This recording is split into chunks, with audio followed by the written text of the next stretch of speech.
सभी का स्वागत करती हूँ आपके अपने YouTube चैनल स्टडी विद स्मृति में। आइए शुरू करते हैं आज की क्लास। आज की क्लास से मैं बिहार स्पेशल पढ़ाने वाली हूँ और ये उन सारे स्टूडेंट के लिए हेल्पफुल हो जाता है जो बीपीएससी और बिहार एसएससी की तैयारियों में लगे हैं। बीपीएससी की अगर बात की जाए तो लगभग 15 से 30 प्रश्न ऐसे होंगे जो बिहार से संबंधित पूछे जाएंगे।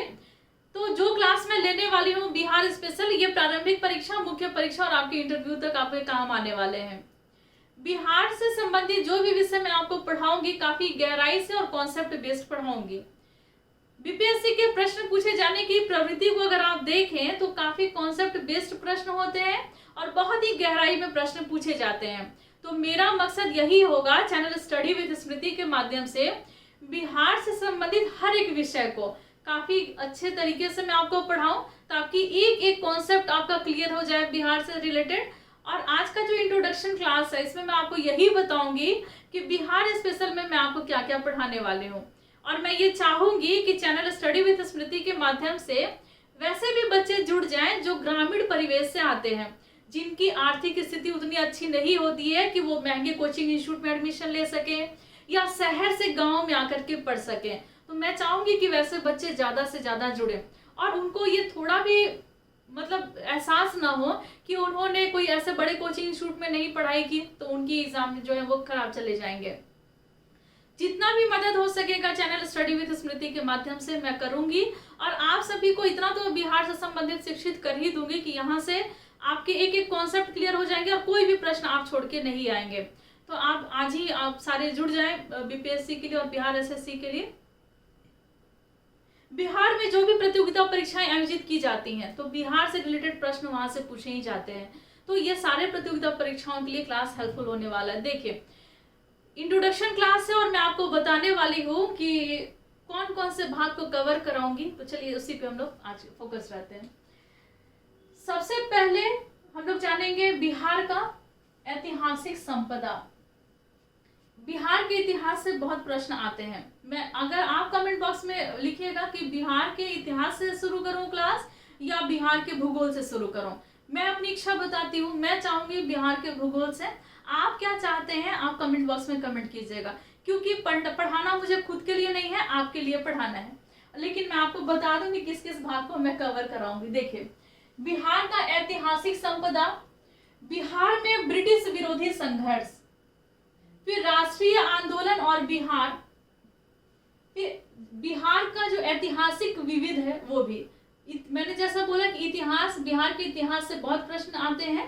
तो देखिए बहुत सारे भाग हैं जो आपको पढ़ने हैं बिहार के इतिहास में और हर एक भाग को बहुत ही डेप्थ नॉलेज आपको दूंगी। और बिहार से रिलेटेड जितनी भी किताबें मार्केट में आती हैं किसी भी किताब को मैं छोड़ूंगी नहीं। हर एक किताब से हर एक कंटेंट को लेकर के आऊंगी ताकि जितनी किताब मुझे पढ़नी पड़ रही है उतनी आपको ना पढ़नी पड़े, एक ही जगह आपके सारे चीज क्लियर हो जाए। फिर बौद्धिक विरासत, बिहार में जितने भी बौद्धिक विरासत हैं उनके बारे में क्लियर कराऊंगी। फिर बिहार की भी कला, बिहार की अपनी एक कला और संस्कृति है जिससे आप अवगत होंगे और ये आपकी मुख्य परीक्षा में भी आपके बहुत काम आने वाले हैं। बिहार का जो पर्यटन और खेल जगत है ये भी आपको बताऊंगी। फिर बिहार की राज व्यवस्था भी आपको मैं पढ़ाऊंगी। नेक्स्ट है उग्रवाद की समस्या। बिहार जो है उग्रवाद की समस्या से घिरा हुआ है। ये समस्या से किस तरीके से समाधान इसका निकाला जा सकता है या कौन कौन सी समस्याएं अभी तक आ चुकी हैं, कौन कौन से प्रॉब्लम जो है वो बिहार को फेस करने पड़े हैं इससे रिलेटेड, वो सारी चीजें मैं आपको बताऊंगी। बिहार में राष्ट्रपति शासन कब कब लगाए गए, कितने समय के लिए लगे थे, ये सारे से प्रश्न बनते हैं तो ये भी आपको कराऊंगी। फिर बिहार की भौगोलिक संरचना क्या, इसकी सीमा किस तरीके से है, इसके क्षेत्रफल के बारे में बहुत सारी चीजों के बारे में आपको यहाँ से मैं जानकारी दूंगी और कोशिश मेरी यही होगी कि शुरुआत में भौगोलिक संरचना से ही करो। नेक्स्ट है कि वन एवं पर्यावरण, बिहार का जो वन और पर्यावरण है इसके बारे में। फिर बिहार राज्य में आपदा प्रबंधन, फिर बिहार का खनिज संपदा, फिर जल संसाधन और प्रबंधन। ये सारी चीजें कुछ टॉपिक ऐसे हैं जो आपके मुख्य परीक्षा में काम आने वाले हैं। फिर बिहार की जनसंख्या से बहुत प्रश्न आते हैं। फिर आय, रोजगार, गरीबी और सार्वजनिक नीति बिहार की। फिर बिहार का जो सामाजिक क्षेत्र है वो।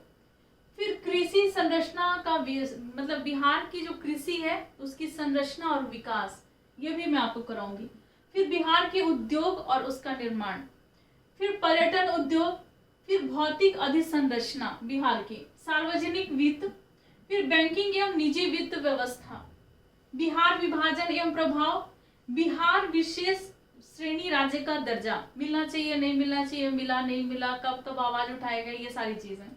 फिर बिहार विकास चुनौतियां एवं व्यू रचना, इन सारे भाग को मैं कवर कराऊंगी और बीपीएससी के लिए और बिहार एसएससी के लिए मेरा ये जो क्लास है आपका हेल्प करेगा। और आप कोशिश करेंगे कि ज़्यादा से ज़्यादा, मैं ऐसा बोलती नहीं हूँ लेकिन मैं चाहूँगी कि ज़्यादा से ज़्यादा लोग जुड़े, ताकि जो मेहनत मैं कर रही हूँ तो वो वैसे भी लोगों तक पहुँचे जिनको ज़रूरत है मेरी। तो मैं वैसे लोगों तक पहुँचना चाहती हूँ, इसीलिए मैं आपसे बोलूँगी कि वीडियो को ज़्यादा से ज़्यादा शेयर कीजिएगा। तो आज की क्लास में बस इतना ही, मिलते हैं नेक्स्ट क्लास में, लेते हैं आपसे विदा, धन्यवाद।